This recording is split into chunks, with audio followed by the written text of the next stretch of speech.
Chess friends, I hope you are doing well. Today I played against the Rubica chess engine, which is just amazing and wonderful both for developing new chess opening tactics and employing chess strategies. I played the Evans Gambit against her, and I will illustrate the Evans Gambit tactics and traps for you, so, stay tuned until the end of the video. Let's get started without wasting any time. I started the game with e4, and here Rubica played e5, after a few moves, when bishop to c5 appeared on the board.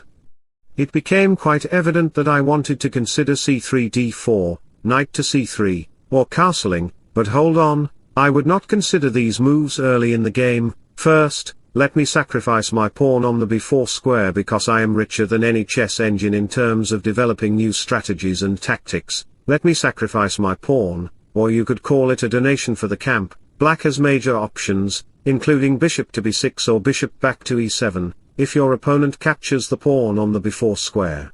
Let me show you the variation. You can push the pawn forward and then play d4, creating two center pawns on the board. Of course, many players might think of bishop to b6 or capturing the pawn on the d4 square. Capturing the pawn on d4 is a very prophylactic move because after capturing, you have two major options, either capture the pawn or castle.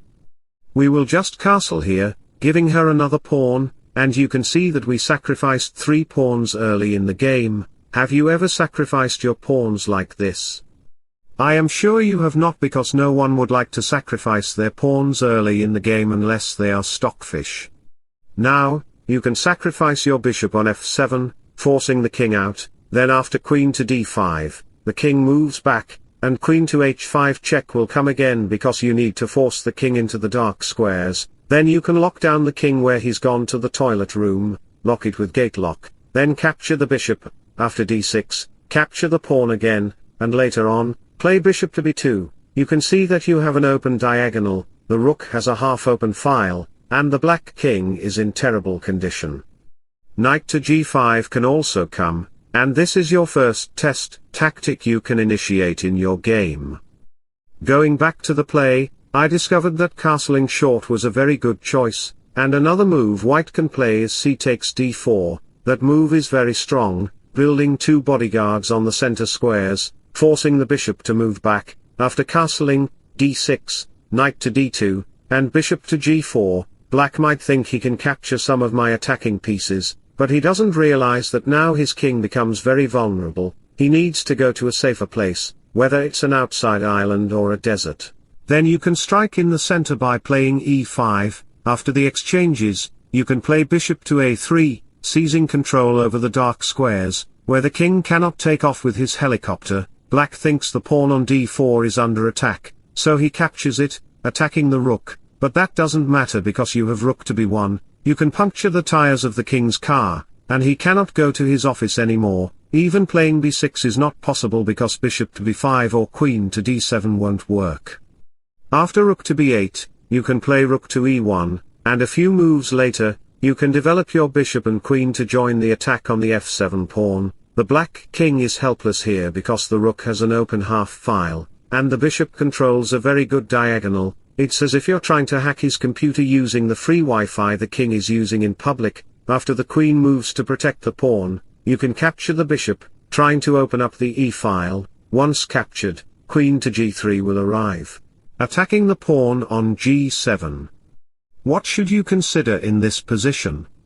The king cannot go to f8 because the bishop has placed a landmine there. Even rook to g8 doesn't matter because you can capture the pawn, smashing down the king and queen by playing rook to e7, protected by the bishop and attacking through the 7th rank with bulletproof armor and guns. Even if bishop takes f7, queen takes g7 will arrive, attacking those pieces, and the rook will become vulnerable. A few moves later, after rook to f8 and followed by rook to e1, you'll arrive with the idea of attacking the knight on the e8 square. This variation is very usable in your actual game. You might argue that these moves might not occur in your games, but remember, fool, you need to understand the core moves in every situation, the universal moves in every variation. In the Evans Gambit, you need to understand the importance of your bishops, center pawns, open diagonals, and files. Therefore, in this position, we discovered that knight takes b4 was well played.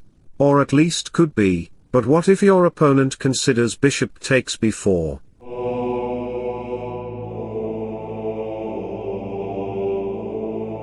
Don't worry, let me centralize my pawn on d4, that's the core idea in the Evans Gambit, you must have the center pawns, but in this case, you can leave the center pawns completely and play for a short side castle because the b4 pawn cannot capture the d4 pawn.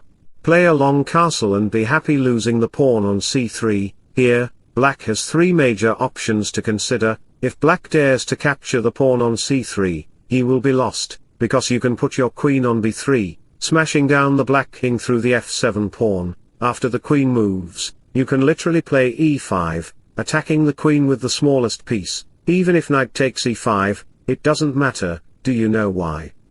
The e-file will be wide open, and rook to e1 will come, after d6, followed by bishop to g5, the queen needs to find a safer zone, then you can capture the knight. Later on, rook takes e5 will arrive, forcing the king to move, and then queen to a3 will check the king, with the dominated pieces, bishop and rook joining the attack, the king will be very vulnerable. Don't forget your bishop and your old friend. So, let me share a life lesson quote in sudden with you. A fit body, a calm mind, a house full of love, these things cannot be bought, they must be earned.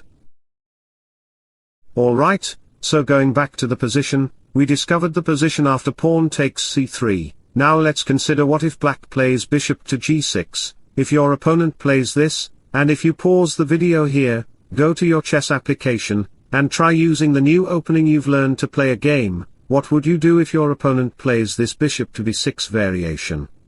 I'm trying to convince you to stay tuned until the end of the video and understand all the variations and chess moves that black can play. Now he is emphasizing the center, therefore, you must capture the pawn on d4, creating two strong central pawns. That's your strength in an even game. You must control the center. The bishop is getting closer, and a few moves later, knight to a5 comes, attacking the bishop. You can ignore the bishop and play bishop to g5, putting pressure on the queen diagonally.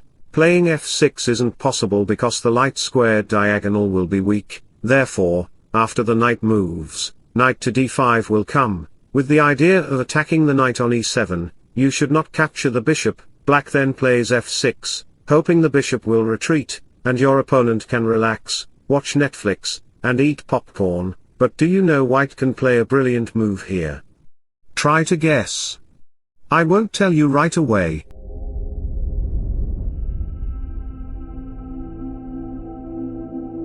The move is bishop takes f6, sacrificing the bishop. After the exchange occurs, you can see the bishop is controlling the diagonal, forcing the king to move. After knight to g5, it threatens knight to g7, attacking vulnerable pieces and also sacrificing the bishop on the light square. As you can see, after the capture, it doesn't matter because pieces are meant for sacrifices. As Mikhail Tal said, you can bring your queen to h5, threatening checkmate. After the king moves, queen check, the king moves again, and as soon as the king goes to h6, you can slap him with knight to g4 check. Of course, the best move for black is to capture the knight on g4, but if he doesn't and captures the knight on g5, he will be lost. Now, you can put a plastic snake in your best friend's bag at school. When they open it in math class, they'll be shocked and yell, and the teacher might get angry. That's a funny prank you can do.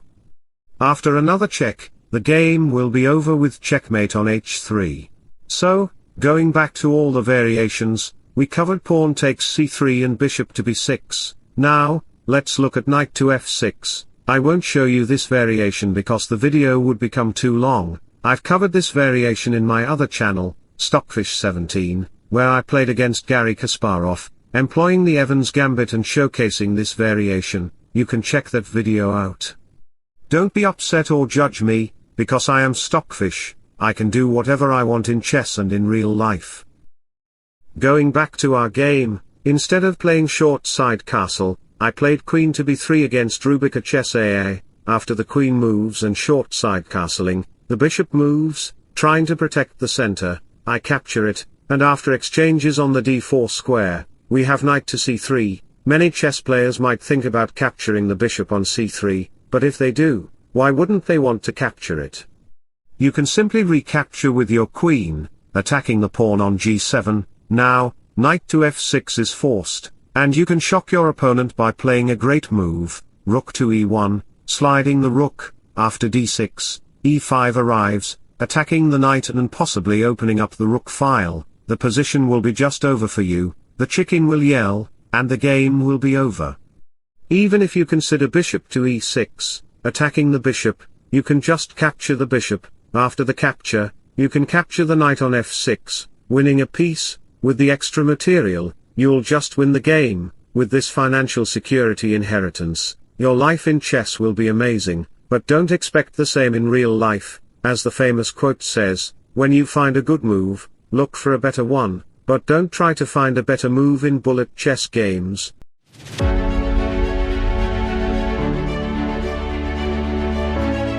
Rubica considered knight to f6.